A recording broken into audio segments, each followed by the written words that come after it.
Wear a fucking condom. This story takes place in either the winter of 1995 or the winter of 1996, which would have put me in either 7th or 8th grade. I was part of my school's ski club. We didn't compete, and there were no races. In fact, Mr. Magalango, one of the chaperones, would remind us every Tuesday, or was it Thursday night, when we got to Blue Mountain Ski Area, No jumping! which meant we weren't allowed to go off jumps. Now I know, now it was just an insurance CYA notice, but back then, I thought he was being a no-fun, out-of-touch ass. Anyway, this story took place on this very chairlift, the Main Street chair, 22 years ago. I was lined up as a single, and an older man, well, a grown-up to my 13 or 14-year-old self, lines up to my right. Main Street chair is a double chair, so we went together. I pulled the lap bar down. I don't remember this man making any motion to grab the safety bar. He wore a plain dark blue or black ski coat. It may have been a ski coat. It may have been just a generic winter coat. And he had on a simple knit cap. And he had no goggles. He was a thin white man with a 5 o'clock shadow, in addition to a mustache, which turned down on either side of his mouth. Think Mad Dog Tannen from Back to the Future 3, and his face had pot marks and sunken eyes. You in school? He asked. Yeah, I said. You here by yourself? No, I'm here with the ski club. You having fun? Yeah. There was a pause, and I clacked my Blizzard skis together, knocking off excess snow. You have a girlfriend? The grown-up asked. No. Well, let me tell you something. The mustache grown-up began, and he pulled off his right glove. He unzipped the top of his coat. He reached in and produced an open pack of cigarettes. Want one? He asked, presenting the pack to me.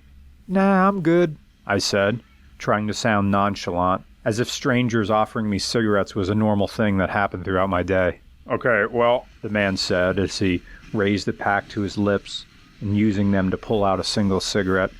Okay, well, here's a piece of advice, he continued to say as he used a disposable lighter to spark up. The man took a drag and looked right at me with those sunken eyes and the lit cigarette dangling from the side of his mouth. Wear a fucking condom. I'll never forget how he said that. He went heavy on the F. Wear a fucking condom. Okay, I said. I turned my head away and stared straight forward at the chair in front of us. I'm serious, kid. Do it. Okay. I messed my life up. I would have avoided so much bullshit, the man said, sucking again on his cigarette, and he held it, looking at it. The guide wheels of the support towers squeaked over our chair as we passed under them. Beyond the trees, a ski patrol snowmobile buzzed along with its 2-stroke engine. I didn't say anything more. I kept looking straight ahead. Our chair neared the off-loading ramp. The man smoked what he could and dropped his unfinished cigarette. I watched the red ember make a weak line as it fell 30 feet through the dark into the snow below. The man raised the safety bar. Have a good night. Throughout middle school and high school, we had classes like Skills for Adolescence that tried, in their own vague ways, to teach us not to have sex too early or to use protection. Churches had abstinence-only programs and hemmed and hawed trying to get their message across in various godlike ways. But none of those things were as effective as this one man on a ski lift in 1995. It wasn't what he said. Wear a fucking condom. It was his face, those eyes, tired eyes, pot marks, that cigarette dangling from his lips. This was a moment when he was alone, or rather, to tell some stranger, some young kid, a truth that maybe this young kid wasn't really able to grasp. But what I knew from this moment, from looking at him as we passed in and out of the darkness, past the lights, lighting up the slopes, was that he really did mess his life up. I didn't know his name or what he was doing, but his entire being told his story. He may have been a young man at one point, and now he was either 35 or 45, I didn't know, but he had the face of a man who went through a lot of crap. Wear a fucking condom.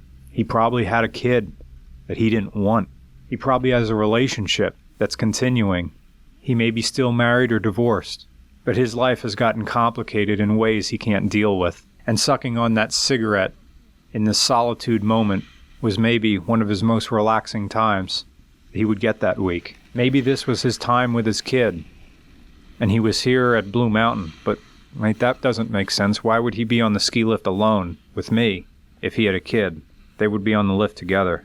Maybe this was just his time to himself, and he had some old skis and he was trying to collect his thoughts. He would have done it alone, but he told me. I remember when I was on this very ski lift with him, all I wanted to do was get away from him.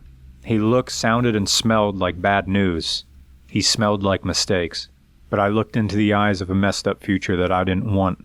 I did not want to become him, a tired, regretful man. Old man. For all I know, I'm as old now as he was then, but he always seemed older. And whenever I think about condoms, I think about him. And I use them. So thanks, cigarette and mustache man, wherever you are. You made your point. More than you may be aware of.